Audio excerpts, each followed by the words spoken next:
G'day guys, and welcome back. In this video I'm going to be attempting to build and cook with a concrete rocket stove. Now you're probably wondering what a rocket stove is. Well, a rocket stove is basically a stove that's built as such to provide a maximum output of heat, meanwhile using the minimal amount of fuel. So there's also a couple of versions of rocket stoves. There's a portable version which is quite popular with people that go camping and overland hiking. They're generally made out of steel and they're designed in a box stove. The version I'm doing today is more designed to be for an outdoor camp kitchen. So I'll just give you a quick rundown on the components that I'm going to be using for the build. So in front of me there's a 5-gallon bucket. Also we have an old soft drink bottle. These are just some old cardboard boxes and some cardboard tubing. Now with these components, they're going to be put together to be the base of the mold of the stove. And the last component is this. This is just some builder's concrete. This is just going to fill into the mold, and then once the mold is set, we have our stove. So I also need to mention that this video is not an in-depth how-to in terms of building a stove. For those of you who've been following my channel for quite some time now, you probably know by now that you know, it's all about cooking. But so rest assured that the end of the build is going to be a sensational cook-up, because I want to try and see how this stove fares against the conventional gas stove. So without further ado, let's get started.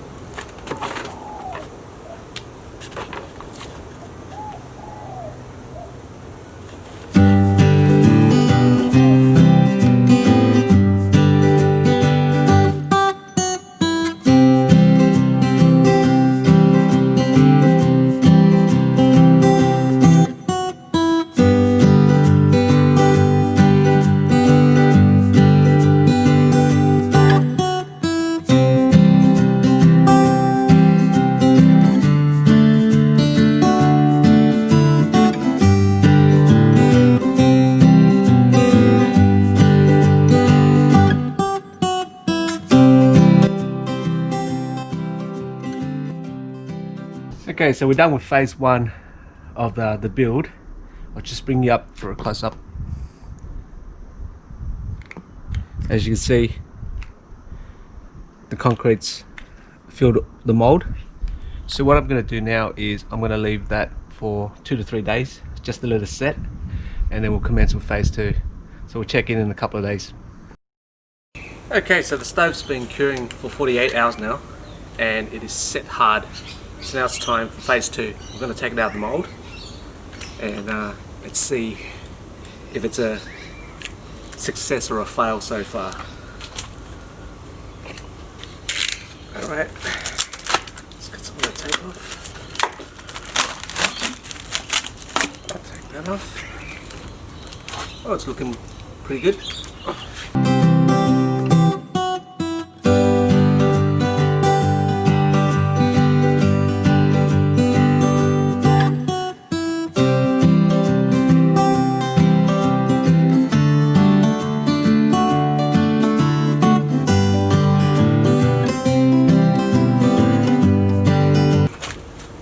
Okay, so it's been taken out of the mold now, and as you can see, the concrete is still very green, meaning there's still moisture in there.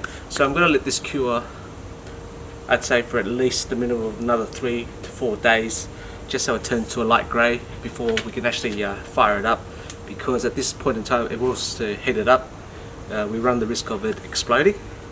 But I'm going to say it's not the best result for a first time, but being a first time, it's not a complete fail. So I'll just bring you in for a close-up with the GoPro there. Alrighty, so it's a bit rough around the edges, but we'll find out if it's going to do the job once we fire it up. One heavy piece of concrete.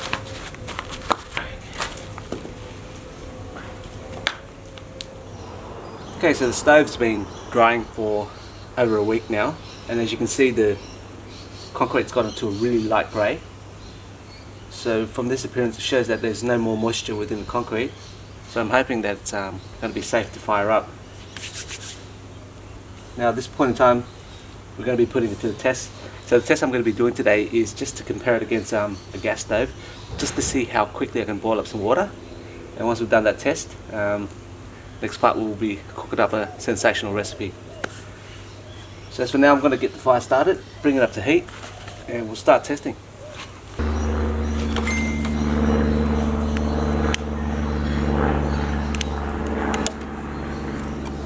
Okay, so while the stove's firing up, we'll start the test.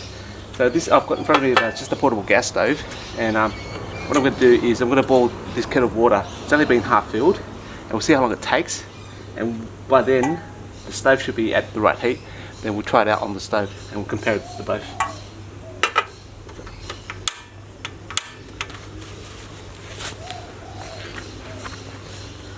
Okay, we'll just take that as just started.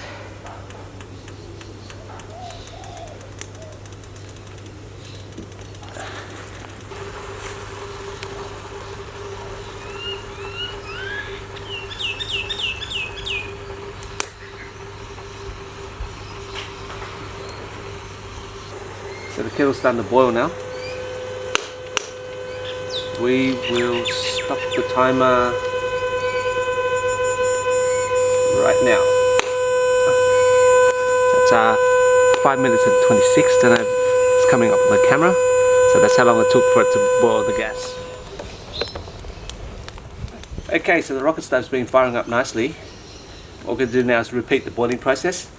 So what I've done is I've emptied all the boiling water out, filled it up with cold water. It's cool to touch, and we are going to start the time now. So let's see how this test goes, see how it compares to the gas. As you can see, I don't know if the camera's picking it up, but the flames are rising. And ideally what I want it to be doing is curling around.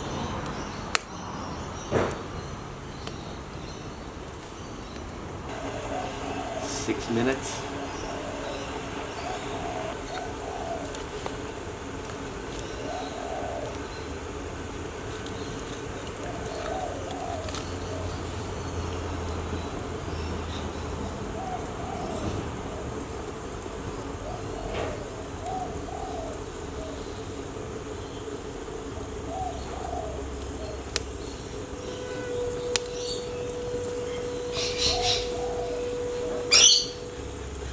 Yeah, it's really boiling now.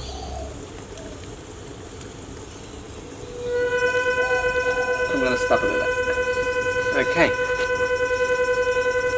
So that's 7 minutes and 27. Just a little bit over 2 minutes longer than the gas, but still, nonetheless, for an outside stove, it is quite effective. So I wouldn't write it off, but I'll definitely be cooking a sensational recipe with this. So we'll go grab some ingredients, come back. Okay, so let's get cooking. Let's just quickly ducked out to the shops to just grab a few ingredients. So what I'm going to be doing on the menu today is just trying to keep it simple again, because being it's the first time, still unsure how this stove is working. So what I have in front of me is we're going to be doing just some prawns and scallops in a garlic butter, grilled. And as you can see, the stove's been firing up quite nicely. So let's get started cooking. So first up, I'm just going to get the butter on, just bring it to a melt and make some garlic butter.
So there you have it, another sensational recipe.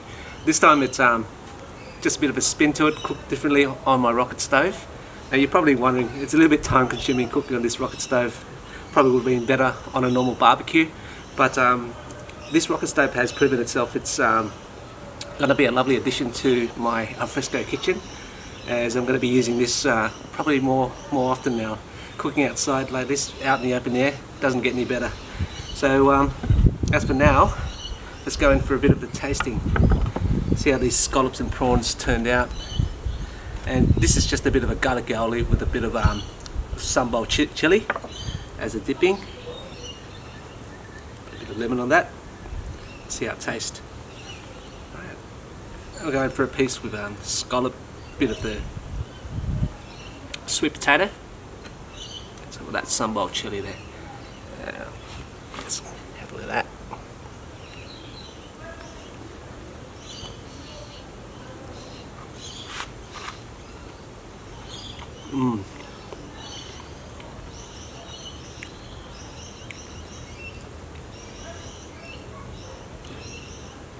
That's sensational, guys. Just fresh ingredients, cooked simply, no need to overcomplicate anything. So once again, guys, thanks for watching. I hope you enjoyed the video. As for now, I'm going to sit back and enjoy my lunch on this lovely afternoon, and until the next video,